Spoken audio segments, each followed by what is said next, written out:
Punjabi radio USA ਸੁਣ ਰਹੇ ਸਾਰੇ ਹੀ ਮਾਣਯੋਗ ਅਤੇ ਸਤਿਕਾਰਤ ਸਰੋਤਿਆਂ ਨੂੰ ਪੰਜਾਬੀ ਰੇਡੀਓ USA ਦੀ ਟੀਮ ਅਤੇ ਮੇਰੇ ਰਾਜਕਨਵੀਰ ਸਿੰਘ ਵੱਲੋਂ ਆਪ ਜੀ ਨੂੰ ਬਹੁਤ ਪਿਆਰ ਸਤਿਕਾਰ ਸਾਹਿਬ ਦੋਨੋਂ ਅੱਜ ਜੋੜ ਕੇ ਨਿੱਘੀ ਜਿਹੀ ਸਤਿ ਸ੍ਰੀ ਅਕਾਲ ਸਭ ਨੂੰ ਜੀ ਨੂੰ ਆਖਦੇ ਹਾਂ।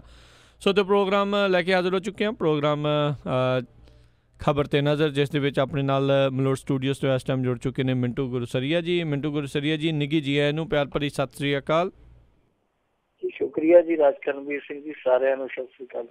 ਸਾਡੇ ਅੱਜ ਦੇ ਪ੍ਰੋਗਰਾਮ ਖਬਰ 'ਤੇ ਨਜ਼ਰ ਉਸ ਨੂੰ ਸਪਾਂਸਰ ਕਰਦੇ ਨੇ ਖਾਲਸਾ ਇੰਸ਼ੋਰੈਂਸ ਏਜੰਸੀ ਵਾਲੇ, ਜਿਨ੍ਹਾਂ ਦੇ ਕੋਲੋਂ ਤੁਸੀਂ ਹਰ ਇੱਕ ਤਰੀਕੇ ਦੇ ਇੰਸ਼ੋਰੈਂਸ ਕਰਵਾ ਸਕਦੇ ਹੋ। ਇੰਸ਼ੋਰੈਂਸ ਬਾਰੇ ਪਤਾ ਕਰਨ ਲਈ ਕਾਲ ਕਰੋ ਨੰਬਰ 408 272 2500। ਇਸ ਦੇ ਨਾਲ ਨਾਲ ਇਸ ਪ੍ਰੋਗਰਾਮ ਨੂੰ ਸਪਾਂਸਰ ਕਰਦੇ ਨੇ ਕ੍ਰਿਸ਼ਨ ਧਨੋਤਾ ਜੀ ਯੂਬਾ ਸਿਟੀ ਤੋਂ, ਅਮਰਜੀਤ ਸਿੰਘ ਦਸਾਂਝ ਯੂਬਾ ਸਿਟੀ ਤੋਂ, ਸੁੱਚਾ ਸਿੰਘ ਜੀ ਫਰੈਜ਼ਨੋ ਤੋਂ, ਗੁਰਵਿੰਦਰ ਸਿੰਘ ਅਵਤਾਰ ਸਿੰਘ ਚਾਂਦੀ ਆਰਨੋ ਐਕਸਪ੍ਰੈਸ ਵਾਲੇ ਕੋਚੈਲਾ ਤੋਂ, ਜੱਸੀ ਗੱਲ ਪਲੰਬਿੰਗ ਵਾਲੇ ਬੇਕਰਸਫੀਲਡ ਤੋਂ, ਲਾਲੀ ਸਿੱਧੂ ਜੀ ਬੇਕਰਸਫੀਲਡ ਤੋਂ, ਪ੍ਰੀਤਮ ਸਿੰਘ ਤਲਵਿੰਦਰ ਸਿੰਘ ਗਿੱਲ ਬੇਕਰਸਫੀਲਡ ਤੋਂ ਅਤੇ ਗੁਰਪਾਲ ਸੋਹਲ ਜੀ ਕਲੋਵਿਸ ਤੋਂ। ਇਹਨਾਂ ਸਾਰਿਆਂ ਦਾ ਬਹੁਤ ਬਹੁਤ ਧੰਨਵਾਦ। ਜੇਕਰ ਤੁਸੀਂ ਜਾਂ ਕੋਈ ਹੋਰ ਕਾਰੋਬਾਰ ਇਸ ਪ੍ਰੋਗਰਾਮ ਨੂੰ ਸਪਾਂਸਰ ਕਰਨਾ ਚਾਹੁੰਦੇ ਹੋ, ਸੰਪਰਕ ਕਰੋ ਨੰਬਰ 408 722 7698 ਦੇ ਉੱਤੇ।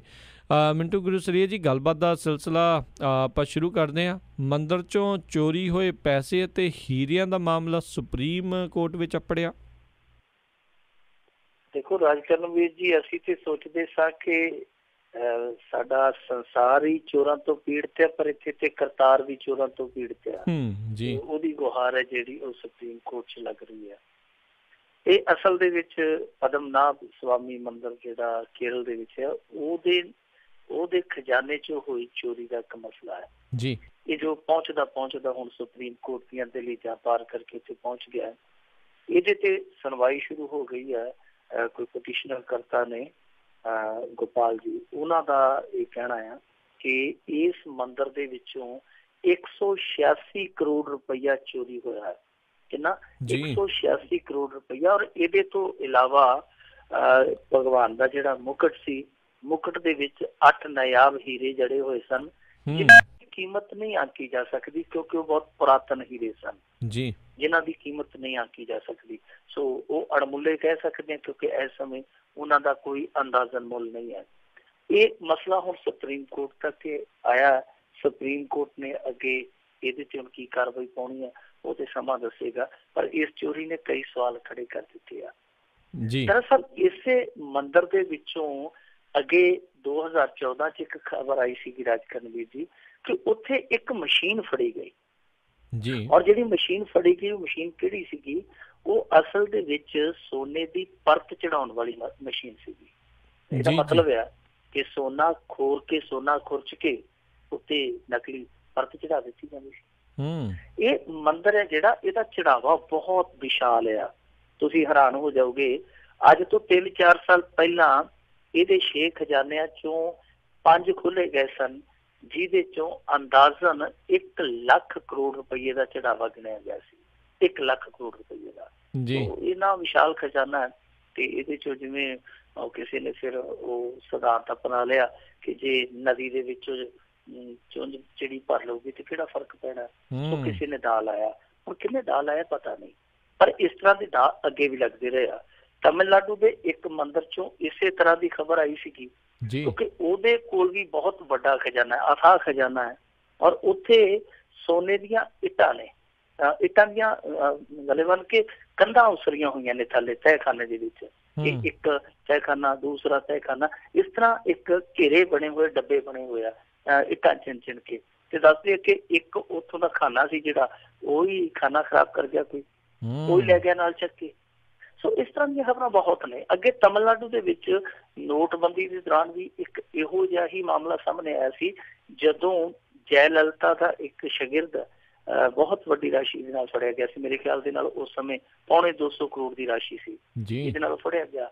ਔਰ ਉਹਦੇ ਕੋਲ ਇੰਨੀ ਰਾਸ਼ੀ ਫੜੀ ਗਈ ਜਿਹੜੀ ਉਹਦੇ 'ਚ ਬਹੁਤ ਸਾਰੀ ਕਰੰਸੀ ਨਵੀਂ ਸੀ। ਲੋਕ ਹੈਰਾਨ ਸਨ ਕਿ ਇੰਨੀ ਕਰੰਸੀ ਇਹਦੇ ਕੋਲ ਕਿਵੇਂ ਆ ਗਈ। ਬਾਅਦ 'ਚ ਪਤਾ ਲੱਗਾ ਕਿ ਉਹ ਬਹੁਤ ਵੱਡੇ ਮੰਦਰ ਦਾ ਟਰਸਟੀ ਸੀ। ਔਰ ਟਰਸਟੀ ਉਹਨੂੰ ਕਿਹਨੇ ਬਣਾਇਆ ਸੀ? ਟਰਸਟੀ ਜੈ ਲਲਿਤਾ ਨੇ ਬਣਾਇਆ ਸੀ। ਔਰ ਜਿਹੜਾ ਪਨੀਰ ਸੈਲਵਮ ਸੀ, ਜਿਹੜਾ ਉਸ ਸਮੇਂ ਉਸ ਗੱਦੀ ਦਾ ਵਾਰਸ ਬਣਨ ਲਈ ਅੱਡੀ ਚੋਟੀ ਤੇ ਜ਼ੋਰ ਲਾਉਂਦਾ ਸੀ, ਉਹ ਉਹਦਾ ਬੜਾ ਨੇੜੂ ਸੀ। ਦੂਜੀ ਪਾਰਟੀ ਨੂੰ, ਦੂਜੀ ਧਿਰ ਨੂੰ ਲੱਗਿਆ ਕਿ ਇਹਦੇ ਕੋਲ ਪੈਸਾ ਬਹੁਤ ਆ, ਪਨੀਰ ਸੇਲਵਮ ਦਾ ਇਹ ਪਨੀਰ ਪਕਾ ਸਕਦਾ, ਤੇ ਫਿਰ ਉਹਨਾਂ ਨੇ ਟਿੱਬੀ ਲਵਾ ਕੇ ਇਹਨੂੰ ਫੜਾਤਾ ਸੀਗਾ। ਤੇ ਦੱਸਦੇ ਤੇ ਇਹ ਆ ਕਿ ਜਿਹੜਾ ਉਹਦੇ ਕੋਲੋਂ ਪੈਸਾ ਬਰਾਮਦ ਹੋਇਆ ਉਹ ਕੋਈ ਉਹਨੇ ਕਈ ਮਾਰ ਕੇ ਨਹੀਂ ਸੀ ਬਣਾਇਆ। ਉਹ ਜਿਹੜੀ ਟਰਸਟ ਚਲਾਉਂਦਾ ਸੀ, ਜਿਸ ਟਰਸਟ ਦਾ ਟਰਸਟੀ ਸੀ, ਜਿੱਥੇ ਭਗਵਾਨ ਦੀ ਸੇਵਾ ਕੀਤੀ ਜਾਂਦੀ ਸੀ, ਉਸ ਸੇਵਾ ਦਾ ਉਹਦਾ ਮੇਵਾ ਵਟਿਆ ਗਿਆ ਸੀ। ਸੋ ਇਸ ਤਰ੍ਹਾਂ ਦੀਆਂ ਖਬਰਾਂ ਬਹੁਤ ਆਉਂਦੀਆਂ। ਕੁੱਲ ਮਿਲਾ ਕੇ ਇੱਥੇ ਦੇਖੋ, ਭਗਵਾਨ ਦੇ ਪਿਆਰਿਆਂ ਦੀ ਜਿੱਥੇ ਸ਼ਰਧਾ ਤੇ ਸਵਾਲ ਖੜੇ ਹੋ ਰਹੇ, ਉੱਥੇ ਖੁਦ ਭਗਵਾਨ ਤੇ ਵੀ ਸਵਾਲ ਖੜੇ ਹੋ ਰਹੇ ਆ ਕਿ ਕੈਸਾ ਦੂਰ ਹੋ ਗਿਆ, ਕੈਸਾ ਇਹ ਵਕਤ ਦਾ ਰੰਗ ਆ ਗਿਆ ਕਿ ਭਗਵਾਨ ਆਪਣੀ ਰੱਖਿਆ ਨਹੀਂ ਕਰ ਪਾ ਰਿਹਾ, ਭਗਵਾਨ ਨੂੰ ਹੀ ਲੁੱਟਿਆ ਜਾ ਰਿਹਾ। ਔਰ ਲੋਕ ਤੇ ਹੁਣ ਕਹਿਣ ਲੱਗ ਪਏ ਆ कि देख रहे बंदे कल युग में भगवान कितना हुआ कमजोर, जेब से उसकी चुपके से माल खींच के ले उड़ेरे चोर। तो भगवान भी बेचारा जेड़ा वो लाचार नजर आ रहा इन्हां अपने ही चोरां ਤੋਂ। जी जी बिल्कुल। ਤੇ ਮਿੰਟੂ ਗੁਰਸਰੇ ਜੀ, ਆਪਾਂ ਅਗਲੀ ਗੱਲ ਕਰੀਏ। ਸੁਪਰੀਮ ਕੋਰਟ ਨੇ ਚੋਣ ਕਮਿਸ਼ਨਰਾਂ ਦੀ ਨਿਯੁਕਤੀ ਨੂੰ ਲੈ ਕੇ ਕੇਂਦਰ ਤੋਂ ਜਵਾਬ ਤਲਬੀ। देखो ये ਜਿਹੜਾ ਮਸਲਾ ਹੈ ਨਾ, ਇਹ ਚੁੱਕਿਆ ਪ੍ਰਸ਼ਾਂਤ ਭੂਸ਼ਣ ਹੋਰਾਂ ਨੇ, ਜਿਹੜੇ ਆਮ ਆਦਮੀ ਪਾਰਟੀ ਦੇ ਸਾਬਕਾ ਮੈਂਬਰ ਹੁੰਦੇ ਸਨ, ਫਾਊਂਡਰ ਕਹਿ ਸਕਦੇ ਹਾਂ ਜੀ। ਉਹਨਾਂ ਨੇ ਇਹ ਮੁੱਦਾ ਚੁੱਕਿਆ ਸੁਪਰੀਮ ਕੋਰਟ ਦੇ ਵਿੱਚ ਤੇ ਉਸ ਪਟੀਸ਼ਨ ਤੇ ਸੁਣਵਾਈ ਕਰਦਿਆਂ ਸੁਪਰੀਮ ਕੋਰਟ ਨੇ ਜਵਾਬ ਤਲਬੀ ਕੀਤੀ ਹੈ ਕੇਂਦਰ ਤੋਂ ਕਿ ਕਿਉਂ ਨਾ ਜਿਹੜਾ ਚੋਣ ਕਮਿਸ਼ਨਰ ਲਾਉਣੇ, ਖਾਸ ਤੌਰ ਤੇ ਮੁੱਖ ਚੋਣ ਕਮਿਸ਼ਨਰ ਹੈ, ਕਿਉਂ ਨਾ ਇਹਦੇ ਲਈ ਇੱਕ ਵੱਖਰਾ ਕਾਨੂੰਨ ਬਣਾਇਆ ਜਾਵੇ ਕਿ ਕਾਨੂੰਨੀ ਪ੍ਰਕਿਰਿਆ ਤਹਿਤ ਮੁੱਖ ਚੋਣ ਕਮਿਸ਼ਨਰ ਨਿਯੁਕਤ ਹੋਵੇ। ਤੁਹਾਨੂੰ ਪਤਾ ਹੀ ਹੈ ਰਾਜ ਕਰਨਵੀਰ ਸਿੰਘ ਜੀ ਕਿ ਪਿਛਲੇ 6 ਮਹੀਨਿਆਂ ਦੇ ਦੌਰਾਨ ਚੋਣ ਕਮਿਸ਼ਨਰ ਤੇ 100 ਕਿਸਮ ਦੇ ਦੋਸ਼ ਲੱਗੇ ਆ। ਚੋਣ ਕਮਿਸ਼ਨ ਜਿਹੜਾ ਉਹ ਖੁਦ ਸਵਾਲਾਂ ਦੇ ਘੇਰੇ 'ਚ ਹੈ ਤੇ ਚੋਣ ਕਮਿਸ਼ਨਰ ਉਹ ਤੋਂ ਵੀ ਜ਼ਿਆਦਾ ਸਵਾਲਾਂ ਦੇ ਘੇਰੇ 'ਚ ਹੈ। ਆ ਮਸ਼ੀਨਾਂ ਦਾ ਮਸਲਾ ਸੀ, ਜਦੋਂ ਇਹਨਾਂ ਨੇ ਇੱਕ ਦੂਜੇ ਨੂੰ ਚੁਣੌਤੀ ਦਿੱਤੀ ਤੇ ਚੁਣੌਤੀ ਸਵੀਕਾਰ ਵੀ ਹੋ ਗਈ, ਅੰਤ 'ਚ ਚੋਣ ਕਮਿਸ਼ਨਰ ਅੜ ਗਿਆ। ਉਹ ਕਹਿੰਦਾ ਜੀ ਮਸ਼ੀਨਾਂ ਮੇਰੇ ਹਿਸਾਬ ਕਿਤਾਬ ਦੀਆਂ ਹੋਣਗੀਆਂ, ਮਸ਼ੀਨਾਂ ਮੈਂ ਦੇਊਂਗਾ। ਸੋ ਇਸ ਤਰ੍ਹਾਂ ਦੀ ਚੁਣੌਤੀ ਸੀ। ਲੋਕ ਕਹਿੰਦੇ ਸਨ ਕਿ ਜਦੋਂ ਤੁਸੀਂ ਚੁਣੌਤੀ ਸਵੀਕਾਰ ਹੀ ਕਰ ਲਈ ਹੈ, ਤੁਸੀਂ ਸੱਦਾ ਹੀ ਦੇ ਦਿੱਤਾ, ਤੇ ਫਿਰ ਜਿਹੜੀ ਮਰਜ਼ੀ ਮਸ਼ੀਨ ਕੋਈ ਚੁਣ ਲੇ, ਤੁਹਾਨੂੰ ਇਹਦੇ ਤੇ ਕੀ ਇਤਰਾਜ਼ ਹੋਣਾ ਸੀ। ਸੋ ਉਦੋਂ ਵੀ ਜੈਦੀ ਸਾਹਿਬ ਕਈ ਸਵਾਲਾਂ 'ਚ ਘਿਰੇ ਸਨ। ਬਹੁਤ ਇਸ ਵਾਰੀ ਜਿਹੜੇ 5 ਰਾਜਾਂ ਦੀ ਚੋਣ ਹੋਈ, ਇਸ ਵਾਰੀ ਤੇ ਇੰਨੇ ਸਵਾਲ ਇਹਨਾਂ ਤੇ ਉੱਠੇ ਆ ਕਿ ਮੇਰੇ ਖਿਆਲ ਦੇ ਨਾਲ ਇਹਦੋਂ ਪਹਿਲਾਂ ਇੰਨੀ ਭਰੋਸੇਯੋਗਤਾ ਕਦੇ ਨਹੀਂ ਘਟੀ ਹੋਣੀ ਚੋਣ ਕਮਿਸ਼ਨ ਦੀ ਜਿੰਨੀ ਐਤਕੀ ਘਟ ਗਈ ਆ ਜੀ।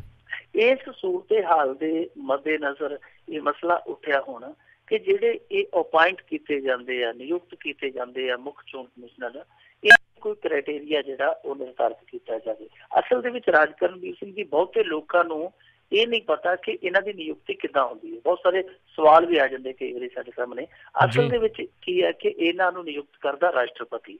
ਇਹਨਾਂ ਦਾ ਕਾਰਜਕਾਲ ਹੁੰਦਾ 6 ਸਾਲ ਦਾ। ਔਰ ਕਮਾਲ ਦੀ ਗੱਲ ਹੈ ਕਿ 1950 ਤੋਂ ਲੈ ਕੇ 1999 ਤੱਕ ਇੱਕੋ ਹੀ ਮੁੱਖ ਚੋਣ ਕਮਿਸ਼ਨਰ ਹੁੰਦਾ ਸੀ ਭਾਰਤ ਦਾ। ਫਿਰ ਇਹਨਾਂ ਨੇ 3 ਕੀਤੇ 99 ਤੋਂ 90 ਤੱਕ, ਫਿਰ ਇੱਕ ਕਰਤਾ, ਫਿਰ 93 ਤੋਂ 3 ਕਰ ਦਿੱਤੇ। ਯਾਨੀ ਇੱਕ ਮੁੱਖ ਚੋਣ ਕਮਿਸ਼ਨਰ, ਜਿਹਨੂੰ ਮੇਨ ਚੋਣ ਕਮਿਸ਼ਨਰ ਆਪਾਂ ਕਹਿੰਦੇ ਹਾਂ, ਦੂਸਰੇ 2 ਜਿਹੜੇ ਹੁੰਦੇ ਆ ਉਹ ਇਕੱਲੇ ਚੋਣ ਕਮਿਸ਼ਨਰ, ਯਾਨੀ ਇਹ 3 ਆ। ਸੋ ਐਤਕੀ ਹੁਣ ਜਿਹੜੀ ਚੋਣ ਹੋਈ ਆ, ਔਰ ਇਹ ਤੋਂ ਲੈ ਕੇ ਪਿੱਛੇ ਜੇ ਚਲੇ ਜਾਈਏ 93 ਤੱਕ, ਉਹ 3 ਜਾਣੇ ਆ ਇਸ ਪੈਨਲ ਦੇ ਵਿੱਚ। ਸਭ ਤੋਂ ਵੱਡਾ ਪੈਨਲ ਹੈ ਜਿਹੜਾ ਚੋਣ ਕਮਿਸ਼ਨ ਦਾ। ਹੁਣ ਦੂਜੀ ਗੱਲ ਜਿਹੜੀ ਹੈ ਕਿ ਇਹਨਾਂ ਨੂੰ ਹਟਾਇਆ ਕਿਵੇਂ ਜਾ ਸਕਦਾ। ਨਿਯੁਕਤੀ ਰਾਸ਼ਟਰਪਤੀ ਕਰ ਦਿੰਦਾ, ਹਟਾਇਆ ਕਿਵੇਂ ਜਾ ਸਕਦਾ। ਤੇ ਇਹਨਾਂ ਨੂੰ ਹਟਾਉਣ ਦਾ ਇੱਕੋ ਇੱਕ ਹੀ ਰਸਤਾ ਰੱਖਿਆ ਗਿਆ, ਉਹ ਹੈ ਕਿ ਜੇ ਸੰਸਦ ਦੇ ਵਿੱਚ ਮਹਾਂਦੋਸ਼ ਲਿਆਂਦਾ ਜਾਵੇ ਇਹਨਾਂ ਦੇ ਖਿਲਾਫ, ਉਹਦਾ ਨਹੀਂ ਹਟਾਇਆ ਜਾ ਸਕਦਾ। ਸੋ ਇਹ ਇੱਕ ਬਹੁਤ ਗੁੰਝਲਦਾਰ ਪ੍ਰਣਾਲੀ ਹੈ, ਕਿਉਂਕਿ ਇੱਥੇ ਤੇ ਰਾਜ ਕਰਨਵੀਰ ਸਿੰਘ ਜੀ ਜੋ ਉੱਤਰਾਖੰਡ 'ਚ ਹੋਇਆ ਸੀ ਪਿਛਲੇ ਸਾਲ, ਤੁਸੀਂ ਦੇਖਿਆ ਹੋਣਾ ਕਿਸ ਤਰ੍ਹਾਂ ਉੱਥੇ ਸਰਕਾਰ ਡਿੱਗੀ ਗਈ ਨਜਾਇਜ਼ ਢੰਗ ਦੇ ਨਾਲ। ਔਰ ਸਰਕਾਰ ਡਿੱਗਣ ਤੋਂ ਬਾਅਦ ਆਹੀ ਜਿਹੜਾ ਮੌਜੂਦਾ ਰਾਸ਼ਟਰਪਤੀ ਪ੍ਰਣਬ ਮੁਖਰਜੀ, ਇਹਦੇ ਤੇ ਜਿਹੜੀ ਟਿੱਪਣੀ ਕੀਤੀ ਸੀ ਉੱਥੋਂ ਦੀ ਹਾਈ ਕੋਰਟ ਨੇ, ਉਹ ਵਿਚਾਰਨ ਵਾਲੀ ਸੀ। ਉਹਨਾਂ ਨੇ ਇਹਨਾਂ ਦੇ ਅਹੁਦੇ ਨੂੰ ਟਾਰਗੇਟ ਕਰਕੇ ਟਿੱਪਣੀ ਕੀਤੀ ਸੀਗੀ, ਇਹਨਾਂ ਦੇ ਅਹੁਦੇ ਨੂੰ ਮੁੱਖ ਰੱਖ ਕੇ ਕਿ ਇਹੋ ਜਿਹੇ ਵੱਡੇ ਅਹੁਦੇ ਤੇ ਬੈਠੇ ਲੋਕ ਵੀ ਗਲਤੀਆਂ ਕਰਦੇ ਆ। ਉਹਨਾਂ ਦੇ ਕਹਿਣ ਦਾ ਮਤਲਬ ਸੀ ਕਿ ਜੇ ਇਹੋ ਜਿਹੇ ਸੰਵਿਧਾਨਕ ਅਹੁਦੇ ਤੇ ਕੋਈ ਬਹਿ ਜਾਂਦਾ ਹੈ, ਇਹਦਾ ਮਤਲਬ ਇਹ ਨਹੀਂ ਕਿ ਉਹ ਗਲਤ ਕੰਮ ਨਹੀਂ ਕਰਦਾ। ਇਹ ਬਹੁਤ ਵੱਡੀ ਟਿੱਪਣੀ ਸੀ। ਇਹਦਾ ਮਤਲਬ ਇਹ ਆ ਕਿ ਰਾਸ਼ਟਰਪਤੀ ਚਾਹੇ ਕਿਸੇ ਵੀ ਪਾਰਟੀ ਦਾ ਹੋਵੇ, ਜਿਹੜੀ ਮੌਜੂਦਾ ਸਰਕਾਰ ਆ ਉਹਦੇ ਹਿਸਾਬ ਕਿਤਾਬ ਦੇ ਨਾਲ ਕਿਤੇ ਨਾ ਕਿਤੇ ਉਹ ਡਲਕ ਡੋਲ ਜਾਂਦਾ। ਤੇ ਜਦੋਂ ਇਸ ਤਰ੍ਹਾਂ ਦੇ ਸਵਾਲ ਉੱਠਦੇ, ਖੁਦ ਹਾਈ ਕੋਰਟਾਂ ਇਸ ਦੇਸ਼ ਦੀਆਂ ਉਸ ਅਹੁਦੇ ਤੇ ਸਵਾਲ ਕਰਦੀਆਂ, ਕਿੰਤੂ ਕਰਦੀਆਂ, ਤੇ ਫਿਰ ਜਿਹੜੀਆਂ ਇਸ ਤਰ੍ਹਾਂ ਦੀਆਂ ਨਿਯੁਕਤੀਆਂ ਰਾਸ਼ਟਰਪਤੀ ਕਰਦਾ, ਉਹ ਤੇ ਸਵਾਲਾਂ ਦੇ ਘੇਰੇ 'ਚ ਹੋਣਗੀਆਂ। ਸੋ ਲਿਹਾਜ਼ਾ ਇਸੇ ਕਰਕੇ ਹੀ ਹੱਲ ਖੋਜਣ ਲਈ ਪ੍ਰਸ਼ਾਂਤ ਭੂਸ਼ਣ ਹੋਰੀ ਜਿਹੜੇ ਸੁਪਰੀਮ ਕੋਰਟ ਦੀ ਦਲੀਲ ਤੇ ਗਏ ਆ। ਅੱਗੇ ਦੇਖੋ ਹੁਣ ਕੇਂਦਰ ਕਿਸ ਤਰ੍ਹਾਂ ਦਾ ਉੱਥੇ ਜਵਾਬ ਦਾਵਾ ਜਾ ਕੇ ਪੇਸ਼ ਕਰਦਾ, ਪਰ ਮੇਰੇ ਖਿਆਲ ਦੇ ਨਾਲ ਕੋਈ ਨਾ ਕੋਈ ਇਹਨਾਂ ਨੂੰ ਇਸ ਤਰ੍ਹਾਂ ਦਾ ਢਾਂਚਾ ਜਿਹੜਾ ਉਹ ਬਣਾਉਣਾ ਹੀ ਪਵੇਗਾ। ਇਸ ਤਰ੍ਹਾਂ ਦੀ ਕੋਈ ਨਾ ਕੋਈ ਪ੍ਰਣਾਲੀ ਅਖਤਿਆਰ ਕਰਨੀ ਪਵੇਗੀ ਜਿਹਦੇ ਤਹਿਤ ਆ ਜੋ ਸਵਾਲ ਉੱਠ ਰਹੇ ਆ, ਜੋ ਦੋਸ਼ ਲੱਗਦੇ ਆ, ਇਹਨਾਂ ਤੋਂ ਨਿਜਾਤ ਮਿਲ ਸਕੇ, ਕਿਉਂਕਿ ਇਹ ਇੱਕ ਬਹੁਤ ਮਹੱਤਵਪੂਰਨ ਇਕਾਈ ਹੈ ਸੰਵਿਧਾਨ ਦੀ। ਜਿਹੜਾ ਸਾਡਾ ਚੋਣ ਕਮਿਸ਼ਨ ਹੈ, ਚੋਣ ਕਮਿਸ਼ਨ ਨੂੰ ਜੇ ਇਸ ਤਰ੍ਹਾਂ ਹੀ ਦੋਸ਼ਾਂ ਦਾ ਸਾਹਮਣਾ ਕਰਨਾ ਪਿਆ, ਇਸ ਤਰ੍ਹਾਂ ਹੀ ਲਾਂਛਨ ਲੱਗਦੇ ਰਹੇ, ਤਾਂ ਫਿਰ ਮੇਰੇ ਖਿਆਲ ਦੇ ਨਾਲ ਜਿਹੜੀ ਬਚੀ ਖੁਚੀ ਭਰੋਸੇਯੋਗਤਾ ਹੈ ਉਹ ਵੀ ਜਾਂਦੀ ਲੱਗੇਗੀ। ਜੀ ਜੀ ਮਿੰਟੂ ਗੁਰਸੇਵਕ ਜੀ, ਅਗਲੀ ਗੱਲ ਕਰੀਏ ਵੀ ਆਸ਼ੂਤੋਸ਼ ਦੇ ਸੰਸਕਾਰ ਦਾ ਜਿਹੜਾ ਮਾਮਲਾ ਆ, ਹਾਈ ਕੋਰਟ ਨੇ ਦਖਲ ਦੇਣ ਤੋਂ ਨਾ ਕਰ ਦਿੱਤੀ। ਦੇਖੋ, ਪਹਿਲੀ ਗੱਲ ਤੇ ਰਾਜ ਕਰਨਵੀਰ ਸਿੰਘ ਜੀ ਇਹ ਆ ਕਿ 2.5 ਸਾਲਾਂ ਬਾਅਦ, ਪੌਣੇ 3 ਸਾਲਾਂ ਬਾਅਦ ਇਹ ਜਾ ਕੇ ਫੈਸਲਾ ਹੁੰਦਾ ਹੈ ਕਿ ਜੀ ਅਦਾਲਤ ਹੈ ਜਿਹੜੀ ਉਹ ਧਾਰਮਿਕ ਮਸਲੇ 'ਚ ਇੰਟਰਫੇਰੈਂਸ ਨਹੀਂ ਕਰੇਗੀ ਜੀ। ਕਿ ਜੇ ਇਹੋ ਹੀ ਕੁਛ ਕਰਨਾ ਸੀ ਤੇ 2.5-3 ਸਾਲ ਇਹ ਉੱਥੇ ਕਾਨੂੰਨੀ ਕਬੱਡੀ ਕਿਉਂ ਖੇਡੀ ਗਈ? ਪਹਿਲਾਂ ਇਹ ਵੇਖ ਲੈਣਾ ਚਾਹੀਦਾ ਸੀ ਕਿ ਕੀ ਅਦਾਲਤ ਕੋਲ ਇਸ ਤਰ੍ਹਾਂ ਦਾ ਕੋਈ ਅਧਿਕਾਰ ਖੇਤਰ ਹੈ, ਕੋਈ ਇਸ ਤਰ੍ਹਾਂ ਦੀ ਸ਼ਕਤੀ ਹੈ ਜਿਹਦੇ ਤਹਿਤ ਇਸ ਮਸਲੇ ਦੇ ਵਿੱਚ ਉਹ ਦਖਲਅੰਦਾਜ਼ੀ ਕਰ ਸਕਦੀ ਹੈ।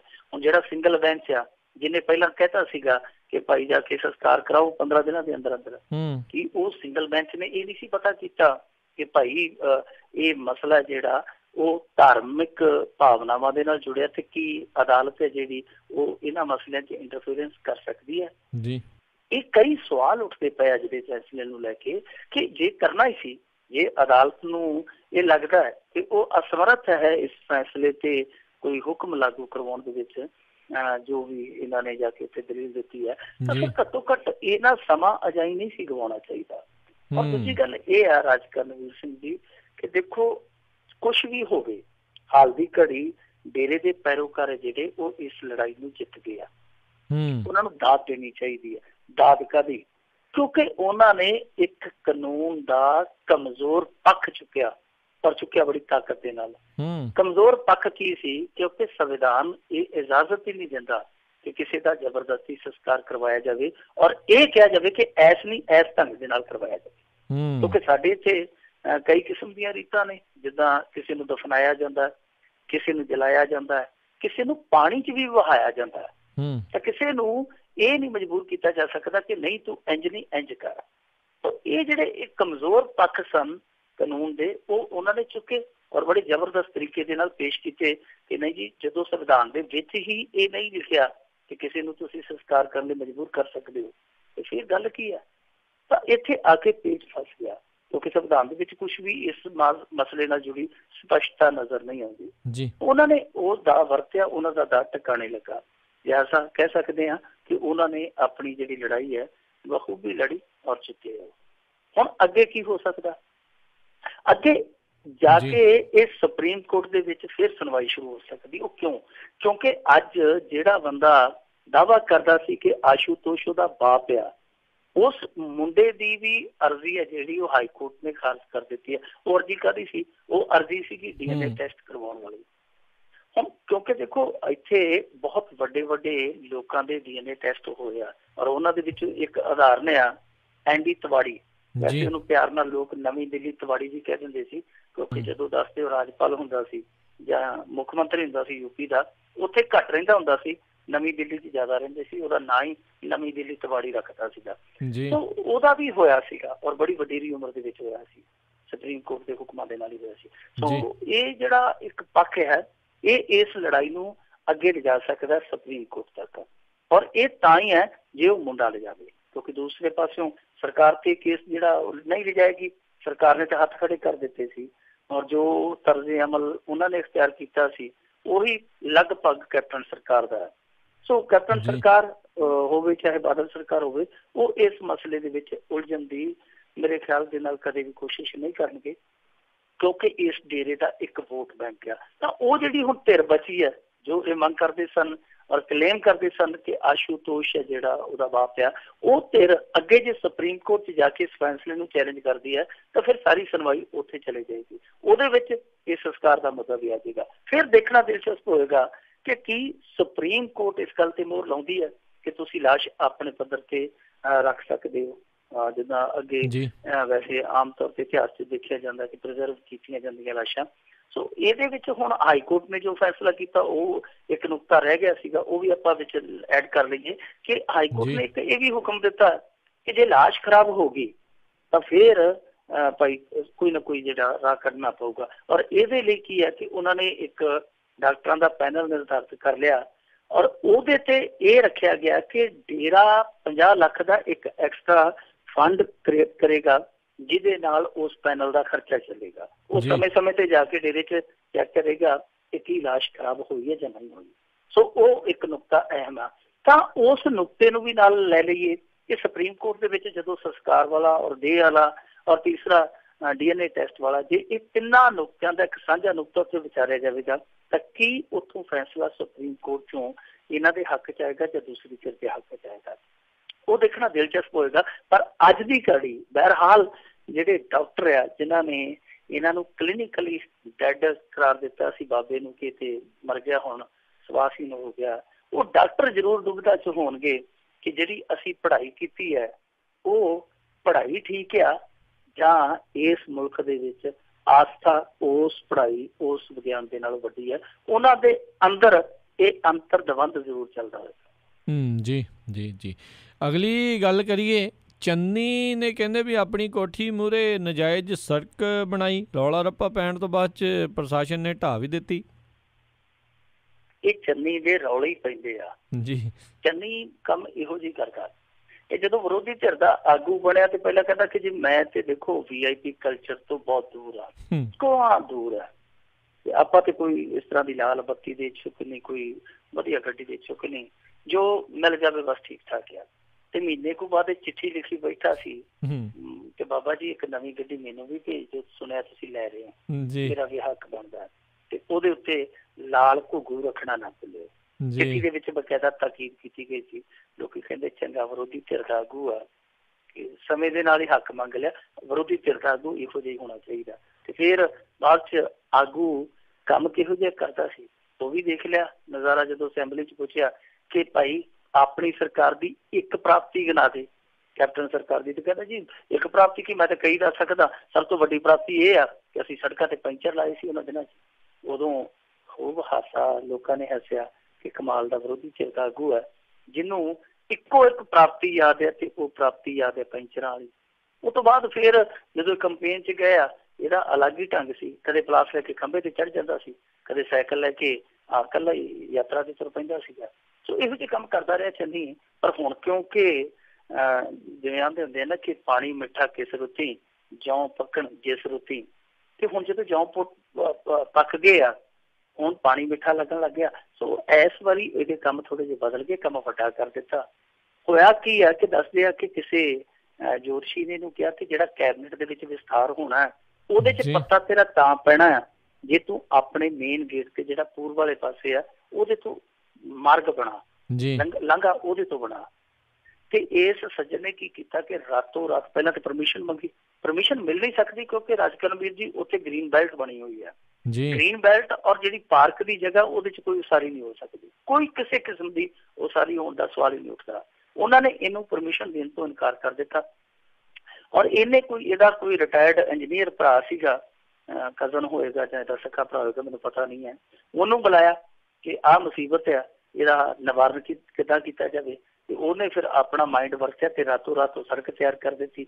ਸਵੇਰ ਨੂੰ ਜਦੋਂ ਸੜਕ ਵੇਖੀ ਤੇ ਉਹ ਇੱਕ ਅਖਬਾਰ ਨੇ ਬਹੁਤ ਜਚਾ ਕੇ ਸਟੋਰੀ ਲਾ ਦਿੱਤੀ।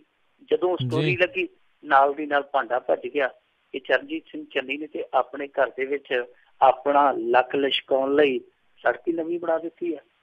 ਕਮਾਲ ਦੀ ਗੱਲ ਤੇ ਰਾਜਕਰਮਵੀਰ ਸਿੰਘ ਜੀ ਇਹ ਰਹੀ ਕਿ ਦੇਖੋ ਸੜਕ ਕੁਛ ਘੰਟਿਆਂ ਬਾਅਦ ਢਾਹ ਦਿੱਤੀ ਗਈ ਪ੍ਰਸ਼ਾਸਨ ਵੱਲੋਂ। ਉਹਨਾਂ ਕਿਹਾ ਕਿ ਇਲੀਗਲ ਹੈ, ਅਸੀਂ ਨਹੀਂ ਚੱਲਣ ਦੇਣੀ। ਪਰ ਉਸੇ ਦਰਮਿਆਨ ਕੈਪਟਨ ਅਮਰਿੰਦਰ ਸਿੰਘ ਉਹਨੂੰ ਕਲੀਨ ਚਿੱਟ ਵੀ ਦੇਈ ਜਾਂਦਾ ਜੀ। ਤੇ ਵੈਸੇ ਕਹਿੰਦੇ ਆ ਕਿ ਕੈਪਟਨ ਅਮਰਿੰਦਰ ਸਿੰਘ ਦਾ ਟਰੈਕ ਰਿਕਾਰਡ ਇਹੋ ਹੀ ਆ ਕਿ CM ਨਹੀਂ ਇਹਨੂੰ, ਵੈਸੇ CM ਤੇ ਕਹਿੰਦੇ ਆ, ਕਲੀਨ ਚਿੱਟ ਮਿਨਿਸਟਰ ਵੀ ਕਹਿੰਦੇ ਆ। ਕਲੀਨ ਚਿੱਟ ਦੇਣ ਲੱਗਿਆ ਮਿੰਟ ਹੀ ਮਾਰਦਾ। ਸੋ ਇਹਨੇ ਕੀ ਕੀਤਾ ਕਿ ਕਲੀਨ ਚਿੱਟ ਦੇ ਦਿੱਤੀ। ਕਮਾਲ ਦੀ ਗੱਲ ਹੈ ਕਿ ਪ੍ਰਸ਼ਾਸਨ ਉਹਨੂੰ ਇਲੀਗਲ ਕਰਾਰ ਦੇ ਕੇ ਢਾਰਿਆ ਤੇ ਜਿਹੜਾ CM ਆ ਉਹ ਕਹਿ ਰਿਹਾ ਜੀ ਕਿ ਦੇਖੋ ਮੈਂ ਲੰਘਿਆ, ਮੇਰੇ ਗਵਾਂਢ 'ਚ ਹੀ ਹੁੰਦਾ, ਮੈਂ ਵੇਖਿਆ ਮੁੰਡੇ ਦੇ ਘਰ ਦੇ ਅੱਗੇ ਗੱਡੀਆਂ ਵਾਹਵਾ ਖੜੀਆਂ ਹੁੰਦੀਆਂ, ਲਾਂਘੇ ਟਾਪੇ ਦਾ ਬੜਾ ਔਖਾ ਕੰਮ ਆ, ਜੇ ਬਣਾ ਲਈ ਸੜਕ ਤੇ ਫਿਰ ਕੀ ਹੋਇਆ। सो कैप्टन साहब ये गल कह रहे हैं पर उन्होंने ढा के परा मारी है। वो तो अज कांग्रेस नूं दोहरा झटका लग्या। दोहरा झटका यह है कि राणा गुरजीत सिंह जिहड़े बहुत मशहूर ने खास तौर पर रेतियां खड्डां वाले मामले च, वो कहते हैं जी कि एक कोठी किराए से लैके बैठे सन और कोठी ऐसी किराए से लई, ऐसा उत्थे दिल लगी हुई कोठी दे नाल कि 11 साल हो गए कोठी चो निकले नहीं सी रहे। जिहड़ा वो कोठी का मालक सी वो एग्रीमेंट लैके थे उत्थे पेश हो गया अदालत दे विच ते एग्रीमेंट खत्म हो चुका, तरीक लंघ चुकी है, ये कोठी छड्डदे ही नहीं। ते अज उहदा पीए बोल रहा सी वो कोठी ते छड्डनी सी जी, पर गल ये आ कि नवीं कोठी उसार रहे सां, बस अज भलक असीं छड्डनी सी। वो कहंदे कि 11 साल हो गए तुहाडी कोठी पूरी नहीं हुई, तुसीं ये कोठी नहीं छड्डदे पए। सो वो कोठी भी खाली करने हुक्म हो गया। दोहरा झटका वैसे तीरा ही गिन सकते हैं। आ 1.5-2 दिन पहला ही एक इन्हों ने जो अकाली दल चो पट के अपने विहड़े च बूटा लाया सी, उन्हें भी फल इहो जिहा दिता जो अफीम दे नाल फड़िया गया। अमीत प्रधान बनाया सी इन्हां भदौड़ दा, 3 किलो अफीम नाल फड़िया गया। सो वाह इन्हां दा जिहड़ा एक खलारा खिलरदा पिया। और ये तो देखो अगे नवजोत सिद्धू बारे क्या करते सन कि नवजोत सिद्धू काफ़ी उहदी आस्था है ज्योतिष दे विच, जंतर मंत्र काफ़ी जानदा भी है, पर इस तरह लगता है कि उहदा असर हुण गांह भी होना शुरू हो गया। मनप्रीत बादल के गुट ते भी मौली काफ़ी भारी बनी हुंदी है। चरणजीत सिंह चन्नी का भी आ गया मसला। ते मेरे ख्याल दे नाल इन्हां नूं क्यों ना एक इहो जिहा ज्योतिषी कैबिनेट दे विच रख दिता जावे जो समय समय ते इन्हां नूं उपास सजाउंदा रहे। सरकारी खजाने दे विच बहुत पैसा है, जे इन्ने सलाहकार रखे जा सकते तो एक ज्योतिषी भी रख के दिता जा सकता अपने मंत्रियों को जो समय समय से इन्हों गाइड करता रहे। उस तरह लक चमकाउण लई जो चन्नी साहब ने किया वो पुट्ठा ही पै गया। वो कहता जरूर होएगा कि वाह वे रब्बा साडा लक बीजे अंब ते लगे अक, क्योंकि उन्हें कुछ होर कीता सी, हो कुछ होर गया। जी जी जी मिंटू गुरसर जी अगली आपां गलबात वधिए। कौमी मनुखी कमिशन ने सरकार के मुख सकत्तर ते मुख नूं जिहड़ा आ ओह नोटिस भेजिया आ। देखो सरकार के मुख सकत्तर नूं ते मुख मंत्री के मुख सकत्तर नूं नोटिस भेज दिता है जी, जिहड़ा कौमी मनुखी कमिशन है। जी जी असल दे विच की मसला है कि ये कैप्टन अमरिंदर सिंह ने कुछ समा पहला ट्वीट किया सीगा ना, तुहानूं सारिआं नूं याद होना कि 21 मुंडे मैं पेश कराए सन, चंद्रशेखर दे सरेंडर करवाए सन, ते बाद दे विच मैनूं पता लग्या कि उहदा 21 मुंडियां दा कतल कर दिता गया सरकारी मशीनरी वालों। उदों बहुत रौला पिया। उस तो बाद कैप्टन अमरिंदर सिंह कदे इस मुद्दे ते कुसकिया ही नहीं। ते कमाल दी गल आ कि जदों ये प्रेस कॉन्फ्रेंस करता कैप्टन अमरिंदर सिंह कल भी करके गया, ते इस गलों ये बंदा फाक दिल आ कि जदों पत्रकारां दे मोहरे बहिंदा फिर घंटा घंटा सवालों के जवाब दिंदा। किसी पत्रकार ने नहीं पूछा कि जे तुहानूं नोट्स आ जावे जां आया तां की तुसीं उत्थे जाके गवाही दिओगे, या किसी ने यह नहीं पूछा कि एक ट्वीट करके एडा वड्डा खुलासा करके तुसीं मौन क्यों धार गए। क्योंकि ये सवाल 21 जिंदगियां का सवाल, 21 घरां दा किसी ने कदे सवाल ही नहीं चुकिया। इत्थों दा मीडिया कोई पोस्टर लग जाए, कोई होर्डिंग लग जाए, उहदे ते टैलीविजन डिबेट रख लैंदा, पर 21 जाना ते किसी ने कदे कोई सवाल ही नहीं चुकिया, चर्चा ही नहीं की। सो हुण ये मसला जिहड़ा उठाया सीगा वो उठाया सी एक ते नवकिरण सिंह होरां ने, एडवोकेट नवकिरण सिंह होरां जी। दूसरा ये उठाया सीगा मनजीत सिंह जी के होरां ने दिल्ली तो। नवकिरण सिंह होरां ने मेरे ख्याल दे नाल सीबीआई नूं रिमाइंडर भेजिया सीगा। इन्हां ने मनुखी अधिकार कमिशन है जिहड़ा कौमी मनुखी अधिकार कमिशन है उहदे कोल गुहार लाई सीगी जी। सो इन्हां दी जिहड़ी अर्जी सी मनुखी अधिकार कमिशन कोल जिहड़ी गई ਉਹਦੇ ਤੇ ਇਹਨਾਂ ਦੋਨਾਂ ਪਾਰਟੀਆਂ ਨੂੰ ਨੋਟਿਸ ਹੋਇਆ। ਦੋਨਾਂ ਨੂੰ ਇੱਕ ਹੀ ਕਹਿ ਸਕਦੇ ਆ ਕਿ ਇੱਕ ਤਾਂ ਸਰਕਾਰ ਦਾ ਜਿਹੜਾ ਮੁੱਖ ਸਕੱਤਰ ਹੈ ਉਹਨੂੰ, ਦੂਸਰਾ ਜਿਹੜਾ ਮੁੱਖ ਮੰਤਰੀ ਦਾ ਮੁੱਖ ਸਕੱਤਰ ਹੈ ਉਹਨੂੰ। ਹੁਣ ਉਹਨਾਂ ਨੂੰ ਜਵਾਬ ਦੇਣ ਲਈ ਕਿਹਾ ਗਿਆ ਕਿ ਉਹ ਭਾਈ ਜਵਾਬ ਦੇਣ ਇਸ ਮੌਕੇ ਤੇ। ਜਲਦੀ ਹੀ ਇਹਨਾਂ ਨੂੰ ਜਵਾਬ ਦੇਣਾ ਪਵੇਗਾ। ਜਵਾਬ ਦੇ ਵਿੱਚ ਇਹ ਕੀ ਲਿਖਦੇ ਆ ਇਹ ਵੇਖਣਾ ਦਿਲਚਸਪ ਰਹੇਗਾ, ਪਰ ਕੈਪਟਨ ਅਮਰਿੰਦਰ ਸਿੰਘ ਲਈ ਇਹ ਇਮਤਿਹਾਨ ਦੀ ਘੜੀ ਹੋਏਗੀ। ਜੇ कौमी मनुखी अधिकार कमिशन ये गल कहता कि आओ कैप्टन साहब तुसी आके अपनी स्टेटमेंट दर्ज करवाओ, तो कैप्टन अमरिंदर सिंह जाएगा या नहीं वो देखना दिलचस्प रहेगा। मेरे ख्याल दे नाल जाना चाहिए ਕੈਪਟਨ ਅਮਰਿੰਦਰ ਸਿੰਘ ਜੇ ਅੱਜ ਵੀ ਚੁੱਪ ਰਹਿ ਜਾਂਦਾ ਜਿੱਦਾਂ ਅੱਗੇ 25-26 ਸਾਲ ਚੁੱਪ ਰਿਹਾ, ਤਾਂ ਮੇਰੇ ਖਿਆਲ ਦੇ ਨਾਲ ਫਿਰ ਜਿਨ੍ਹਾਂ ਨੇ ਕਤਲ ਕੀਤਾ ਉਹ ਤੇ ਗੁਨਾਹਗਾਰ ਹੈ ਹੀ ਹੈ। ਕੈਪਟਨ ਅਮਰਿੰਦਰ ਸਿੰਘ ਇਸ ਮੌਕੇ ਤੇ ਆ ਕੇ ਕੂਹਣੀ ਮੋੜ ਕੱਟ ਜਾਂਦਾ ਤਾਂ ਮੇਰੇ ਖਿਆਲ ਦੇ ਨਾਲ ਫਿਰ ਇਹ ਵੀ ਇੱਕ ਗੁਨਾਹ ਹੋਏਗਾ, ਕਿਉਂਕਿ ਕੈਪਟਨ ਅਮਰਿੰਦਰ ਸਿੰਘ ਤੋਂ ਬਿਹਤਰ ਕੋਈ ਨਹੀਂ ਜਾਣਦਾ ਕਿ ਸਰੈਂਡਰ ਕੀਤਾ ਹੋਇਆ ਵੈਰੀ ਵੀ ਤੁਹਾਡੇ ਲਈ ਇੱਕ ਮਨੁੱਖ ਹੁੰਦਾ। ਸੋ ਜਦੋਂ ਮਨੁੱਖਤਾ ਦਾ ਘਾਣ ਹੋਇਆ ਹੋਵੇ ਉਦੋਂ ਮਨੁੱਖ ਦੜ ਵੱਟ ਲਵੇ, ਚੁੱਪ ਵੱਟ ਲਵੇ, ਉਹ ਚੰਗੀ ਗੱਲ ਨਹੀਂ। ਇਹ ਰਾਜਸੀ ਲੀਡਰ ਦੀ ਥਾਂ ਤੇ ਇੱਕ ਮਨੁੱਖ ਹੋ ਕੇ ਸੋਚਣਾ ਚਾਹੀਦਾ ਕਿ ਇਹ 21 ਜਾਨਾਂ ਉਹ ਜਿਹੜੀਆਂ ਗਈਆਂ ਉਹ ਕੀ ਦੀਆਂ ਸੀ, ਕੌਣ ਸਨ, ਉਹਨਾਂ ਦੇ ਪਿੱਛੇ ਕੌਣ ਆ। ਘੱਟੋ ਘੱਟ ਉਹਨਾਂ ਨੂੰ ਪਤਾ ਤੇ ਲੱਗੇ ਉਹਨਾਂ ਦੇ ਨਾਲ ਵਾਪਰਿਆ ਕੀ, ਔਰ ਦੂਸਰਾ ਘੱਟੋ ਘੱਟ ਉਹਨਾਂ ਨੂੰ ਕੁਛ ਮੁਆਵਜ਼ਾ ਤੇ ਦਿੱਤਾ ਜਾਵੇ ਜਿਹੜੇ ਵਾਰਸ ਆ। ਸਰਕਾਰ ਇਹ ਤੇ ਮੰਨੇ ਕਿ ਹਾਂ ਭਾਈ ਉਹਨਾਂ ਨੇ ਗਲਤੀ ਕੀਤੀ ਹੈ, ਕਿਸੇ ਪਾਸੇ ਕੋਈ ਗੱਲ ਤੇ ਲੱਗੇ। ਸੋ ਅੱਧ ਵਿਚਾਲੇ ਜੇ ਇਸ ਤਰ੍ਹਾਂ ਕਰਕੇ ਛੱਡ ਦਿੱਤਾ ਤੇ ਫਿਰ ਬਹੁਤ ਸਾਰੀਆਂ ਕਹਾਣੀਆਂ ਜਿਹੜੀਆਂ ਸਵਾਲ ਵੀ ਬਣ ਗਈਆਂ ਕਿ ਕੈਪਟਨ ਸਾਹਿਬ ਤੁਸੀਂ ਉਹਨਾਂ ਨੂੰ ਕਿਹਦੇ ਮਾਰਫਤ ਲਿਆਏ ਸੀ, ਕਿ ਤੁਹਾਡੀ ਉਹਨਾਂ ਤੱਕ ਡਾਇਰੈਕਟਲੀ ਪਹੁੰਚ ਸੀ, ਕਿ ਤੁਹਾਨੂੰ ਉਸ ਸਮੇਂ ਚੁੱਪ ਕਰਵਾਇਆ ਗਿਆ ਸੀ। ਫਿਰ ਇਹੋ ਜਿਹੇ ਹਜ਼ਾਰਾਂ ਸਵਾਲ ਹੋਣਗੇ ਜਿਹੜੇ ਕੈਪਟਨ ਅਮਰਿੰਦਰ ਸਿੰਘ ਨੂੰ ਘੇਰਨਗੇ। ਸੋ ਇਹਦੇ ਨਾਲ ਬਿਹਤਰ ਆ ਜੋ ਕੁਛ ਉਹ ਜਾਣਦੇ ਆ ਉਹ ਦੱਸਣ। ਮੇਰੇ ਖਿਆਲ ਦੇ ਨਾਲ ਸਮੇਂ ਤੇ ਮਨੁੱਖਤਾ ਦਾ ਤਕਾਜ਼ਾ ਇਹੋ ਹੀ ਹੈ। ਜੀ ਜੀ ਅਗਲੀ ਮਿੰਟੂ ਗੁਰਸਰੀ ਜੀ ਆਪਾਂ ਗੱਲ ਕਰਦੇ ਹਾਂ ਵੀ ਡਰੱਗ ਲੈਬੋਰਟਰੀ ਤੇ ਵਿਜੀਲੈਂਸ ਨੇ ਛਾਪਾ ਮਾਰਿਆ, ਕੁਛ ਵੀ ਦੱਸਣ ਤੋਂ ਟਾਲਾ ਵੱਟਿਆ। ਦੇਖੋ ਹਾਲੇ ਦੱਸਣਗੇ ਨਹੀਂ ਉਹ, ਇਹਦੇ ਜੋ ਸਾਡੇ ਮੀਡੀਆ ਦੇ ਨਾਲ ਜੁੜੇ ਕਰਮਚਾਰੀ ਹੈ ਜਿੰਨਾ ਕੁ ਉਹ ਲਿਆਏ ਆ ਕੱਢ ਕੇ ਵਿੱਚ ਉਸ ਕਾਰਵਾਈ ਚੋਂ ਉਹੀ ਕੁਝ ਸਾਹਮਣੇ ਆ ਰਿਹਾ। ਹਾਲੇ ਤੱਕ ਇਹਦੇ ਵਿਚਲੇ ਕੋਈ ਵੀ ਕਹਾਣੀ ਸਾਹਮਣੇ ਨਹੀਂ ਆਈ ਕਿ ਛਾਪਾ ਕਿਉਂ ਵੱਜਾ। ਜੀ ਅਸਲ ਦੇ ਵਿੱਚ ਖਰੜ ਦੇ ਵਿੱਚ ਆਏ ਫੂਡ ਐਂਡ ਡਰੱਗ ਲੈਬੋਰਟਰੀ, ਇਹਦੇ ਵਿੱਚ ਡਰੱਗਸ ਦੇ ਸੈਂਪਲ ਜਾਂਦੇ ਆ, ਉਹ ਉੱਥੇ ਨਿਰਧਾਰਿਤ ਕੀਤੇ ਜਾਂਦੇ ਆ ਕਿ ਕੀ ਇਹ ਵਾਕਈ ਡਰੱਗ ਹੈ। ਜੇ ਡਰੱਗ ਆ ਤੇ ਇਹਦੇ 'ਚ ਉਹਦਾ ਪੱਧਰ ਕਿੰਨਾ, ਕਿਹੜਾ ਕੈਮੀਕਲ ਆ, ਉਹ ਸਾਰੀਆਂ ਚੀਜ਼ਾਂ ਜਿਹੜੀਆਂ ਉਹ ਇੱਕ ਰਿਪੋਰਟ ਦੇ ਵਿੱਚ ਅਦਾਲਤ 'ਚ ਵਾਪਸ ਆਉਂਦੀਆਂ।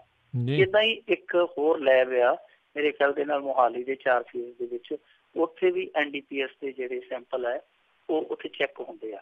ਇਹ ਪਹਿਲੀ ਰੇਡ ਹੋਈ ਹੈ ਜਿਹੜੀ ਉਹ ਖਰੜ ਹੋਈ ਹੈ ਸਵੇਰੇ 9 ਵਜੇ। ਮੁੜ ਕੇ ਉੱਥੋਂ ਦੀ ਜਿਹੜੀ ਮੁੱਖ ਪ੍ਰਬੰਧਕ ਬੀਬੀ ਹੈ ਉਹਨੂੰ ਨਾਲ ਲੈ ਕੇ ਇਹਨਾਂ ਨੇ ਜਾ ਕੇ ਫਿਰ ਮੋਹਾਲੀ ਵਾਲੀ ਉਸ ਲੈਬ ਤੇ ਵੀ ਰੇਡ ਕੀਤੀ ਹੈ। ਹੁਣ ਕੀ ਮਿਲਿਆ, ਕੀ ਇਹਨਾਂ ਨੇ ਉਹਦੇ ਚੋਂ ਖੱਟਿਆ ਵਿਜੀਲੈਂਸ ਵਾਲਿਆਂ ਨੇ, ਉਹ ਨਹੀਂ ਦੱਸਦੇ ਪਏ। ਉਹ ਕਹਿੰਦੇ ਜੀ 1-2 ਦਿਨਾਂ ਬਾਅਦ ਅਸੀਂ ਅਧਿਕਾਰਤ ਤੌਰ ਤੇ ਇਸ ਕਾਰਵਾਈ ਦੇ ਨਾਲ ਜੁੜਿਆ ਖੁਲਾਸਾ ਕਰਾਂਗੇ। ਸੋ 1-2 ਦਿਨਾਂ ਤੱਕ ਤੇ ਅਟਕਣਾ ਪਊਗਾ, ਪਰ ਅਸੀਂ ਕਿਆਫਾ ਜ਼ਰੂਰ ਲਾ ਸਕਦੇ ਹਾਂ ਰਾਜ ਕਰਨਵੀਰ ਸਿੰਘ ਜੀ, ਜਿੰਨਾ ਕੁ ਸਾਡਾ ਤਜਰਬਾ ਹੈ, ਜੋ ਕੁਛ ਅਸੀਂ ਵਿੰਨੇ ਆ। ਤਾਂ ਇਹਦੇ ਵਿੱਚ ਇਹ ਆ ਕਿ ਅਸਲ ਦੇ ਵਿੱਚ ਇਹ ਮਸਲਾ ਜਿਹੜਾ ਉਹ ਸੈਂਪਲਿੰਗ ਫੇਲ ਦੇ ਨਾਲ ਜੁੜਿਆ, ਔਰ ਉਹ ਸੈਂਪਲਿੰਗ ਫੇਲ ਕਿਵੇਂ ਹੁੰਦੀ ਹੈ ਉਹਦੀ ਤੁਹਾਨੂੰ ਇੱਕ ਵੰਨਗੀ ਦੱਸ ਦਿੰਦਾ। ਤਰਨ ਦੇ ਵਿੱਚ ਅੱਜ ਤੋਂ 3-4 ਸਾਲ ਪਹਿਲਾਂ ਜਾਂ 2 ਸਾਲ ਵੀ ਹੋ ਸਕਦੇ, 2-3 ਸਾਲ ਪਹਿਲਾਂ ਇੱਕ ਹੈਵੀ ਰਿਕਵਰੀ ਦਾ ਮੁਕੱਦਮਾ ਬਰੀ ਹੋ ਗਿਆ ਸੀ। ਬਰੀ ਕਿਸ ਬਣਾ ਤੇ ਹੋਇਆ ਸੀ ਕਿਉਂਕਿ ਇਹਨਾਂ ਹੀ ਲੈਬੋਰਟਰੀਆਂ ਦੇ ਵਿੱਚੋਂ ਇੱਕ ਰਿਪੋਰਟ ਗਈ ਸੀ ਕਿ ਇਹ ਜੀ ਸੈਂਪਲ ਹੈ ਜਿਹੜਾ ਜੋ ਦੱਸਿਆ ਜਾਂਦਾ ਨਸ਼ਾ ਉਹਦਾ ਸੈਂਪਲ ਨਹੀਂ ਹੈ। ਇੰਨੇ ਚ ਹੀ ਉਹ ਦੋਸ਼ੀ ਨਿਕਲ ਗਏ। ਉਹ ਬਹੁਤ ਵੱਡੀ ਰਿਕਵਰੀ ਸੀ। ਉਹਦੇ ਚੋਂ ਜਦੋਂ ਇਸ ਤਰ੍ਹਾਂ ਉਹ ਬਚ ਨਿਕਲੇ ਔਰ ਕੁਛ ਮਹੀਨਿਆਂ ਦੇ ਅੰਦਰ ਅੰਦਰ ਹੀ ਬਚ ਨਿਕਲੇ ਤੇ ਫਿਰ ਲੋਕਾਂ ਦਾ ਮੱਥਾ ਠਣਕਿਆ ਸੀ। ਪਤਾ ਨਹੀਂ ਵਿਜੀਲੈਂਸ ਉਦੋਂ ਜਾਗਦੀ ਸੀ ਜਾਂ ਨਹੀਂ, ਪਰ ਲੋਕ ਸਮਝ ਗਏ ਸਨ ਕਿ ਕਿਤੇ ਨਾ ਕਿਤੇ ਗੜਬੜ ਹੈ ਜੀ। ਔਰ ਦੂਜੀ ਗੱਲ ਇਹ ਆ ਕਿ ਆਹ ਜਿਹੜਾ ਹੁਣ ਇੰਦਰਜੀਤ ਸਿੰਘ ਫੜਿਆ, ਜੇ ਆਪਾਂ ਇਸ ਕੇਸ ਨੂੰ ਬਰੀਕੀ ਦੇ ਨਾਲ ਦੇਖੀਏ ਤੰਦ ਇਹਦੀ ਵੀ ਇਸੇ ਤਾਣੀ 'ਚ ਜਾ ਕੇ ਜੁੜਦੀ ਹੈ, ਕਿਉਂਕਿ ਇਹ ਬੰਦਾ ਫੜਦਾ ਵੀ ਸੀ ਡਰੱਗ, ਉਹਦੇ ਚੋਂ ਲੈ ਕੇ ਡਰੱਗ ਅੱਗੇ ਵੇਚ ਵੀ ਦਿੰਦਾ ਸੀਗਾ, ਰਿਕਵਰੀ ਪਾ ਵੀ ਦਿੰਦਾ ਸੀ, ਮੁੜ ਕੇ ਉਹਨਾਂ ਦੋਸ਼ੀਆਂ ਨੂੰ ਕਢਾ ਵੀ ਦਿੰਦਾ ਸੀ। ਉਹ ਕਿਵੇਂ ਕਢਾਉਂਦਾ ਸੀ? ਹੁਣ ਸਿੱਧਾ ਜਾ ਕੇ ਜੱਜ ਦੇ ਨਾਲ ਤੇ ਹਰੇਕ ਵਾਰੀ ਸੈਟਿੰਗ ਕਰਨ ਹੋ ਰਿਹਾ। ਉਹ ਕਿਤੇ ਨਾ ਕਿਤੇ ਇਹੋ ਜਿਹਾ ਹੱਥ ਕੰਡਾ ਵਰਤਦਾ ਸੀ, ਯਾਨੀ ਉਹਦੀ ਪਹੁੰਚ ਵੀ ਜਾਂ ਉਹਦੇ ਬੰਦਿਆਂ ਦੀ ਪਹੁੰਚ ਵੀ ਇੱਥੋਂ ਤੱਕ ਹੋ ਸਕਦੀ ਹੈ। ਸੋ ਇਹਦੇ ਪਿੱਛੇ ਕਹਾਣੀ ਇਹੋ ਹੀ ਜਾਪਦੀ ਹੈ ਕਿ ਜਿਹੜੇ ਵੱਡੇ ਵੱਡੇ ਸਮਗਲਰ ਸੀਗੇ ਉਹਨਾਂ ਦੀ ਪਹੁੰਚ ਇੱਥੋਂ ਤੱਕ ਬਣੀ ਹੋਈ ਸੀ। ਉਹ ਆਪਣੇ ਸੈਂਪਲ ਦੇ ਨਤੀਜੇ ਮਨ ਮਾਫਕ ਤਰੀਕੇ ਨਾਲ ਲੈ ਜਾਂਦੇ ਸਨ। ਹੁਣ ਅਧਿਕਾਰਤ ਤੌਰ ਤੇ ਕੀ ਕੱਢਦੇ, ਸੱਪ ਕਿਹੋ ਜਿਹਾ ਕੱਢਦੇ ਆ ਉਹ ਤੇ ਪਤਾ ਨਹੀਂ, ਪਰ ਲੋਕਾਂ ਨੂੰ ਬਹੁਤ ਚਿਰ ਦਾ ਪਤਾ ਹੈ ਕਿ ਇਹਨਾਂ ਲੈਬਾਂ ਦੇ ਵਿੱਚ ਸਕੀਮਾਂ ਚੱਲ ਜਾਂਦੀਆਂ। ਜੀ ਜੀ ਅਗਲੀ ਆਪਾਂ ਮਿੰਟੂ ਗੁਰਸਰੀਆ ਜੀ ਜਾਂਦੇ ਜਾਂਦੇ ਗੱਲ ਕਰੀਏ ਵੀ ਇੱਕ ਹੋਰ ਖਤਰਨਾਕ ਖੁਲਾਸਾ ਆਇਆ ਵੀ ਕਿਸਾਨਾਂ ਨਾਲੋਂ ਵਧੀਆਂ ਹਨ ਖੇਤ ਮਜ਼ਦੂਰਾਂ ਦੀਆਂ ਖੁਦਕੁਸ਼ੀਆਂ। ਇਹ ਵਾਕਈ ਹੈਰਾਨ ਕਰਦਾ ਰਾਜ ਕਰਨਵੀਰ ਸਿੰਘ ਜੀ, ਕਿਉਂਕਿ ਅਸੀਂ ਗੱਲ ਹੀ ਕਿਸਾਨ ਖੁਦਕੁਸ਼ੀਆਂ ਦੀ ਕਰਦੇ ਹਾਂ ਜੀ। ਅਸੀਂ ਕਦੇ ਇਹਨਾਂ ਬਾਰੇ ਤੇ ਸੋਚਿਆ ਹੀ ਨਹੀਂ, ਅਸੀਂ ਇਹਨਾਂ ਬਾਰੇ ਤੇ ਕਦੇ ਚਿੰਤਾ ਹੀ ਨਹੀਂ ਕੀਤੀ ਖੇਤ ਮਜ਼ਦੂਰਾਂ ਦਾ ਕੀ ਹਾਲ ਆ। ਹੁਣ ਦੇਖੋ, ਜਿਹੜੀ ਸਟੱਡੀ ਹੋਈ ਸੀ, ਪਹਿਲੀ ਸਟੱਡੀ ਹੋਈ ਸੀਗੀ, ਉਹ ਮੇਰੇ ਖਿਆਲ ਦੇ ਨਾਲ 2002 ਤੋਂ 2010 ਤੱਕ ਸੀਗੀ ਰਾਜ ਕਰਨਵੀਰ ਸਿੰਘ ਜੀ। ਉਹਦੇ ਚ ਜਿੰਨਾ ਵੀ ਖੁਦਕੁਸ਼ੀਆਂ ਦਾ ਅੰਕੜਾ ਸੀ ਮੇਰੇ ਖਿਆਲ ਦੇ ਨਾਲ ਲਗਭਗ 64-6500 ਸੀਗਾ। ਉਹਦੇ ਚ ਕਿਸਾਨ ਮਜ਼ਦੂਰਾਂ ਦੀਆਂ ਜਿਹੜੀਆਂ ਖੁਦਕੁਸ਼ੀਆਂ ਦਾ ਫਿਗਰ ਸੀਗਾ ਉਹ ਸੀਗਾ 46% ਜੀ।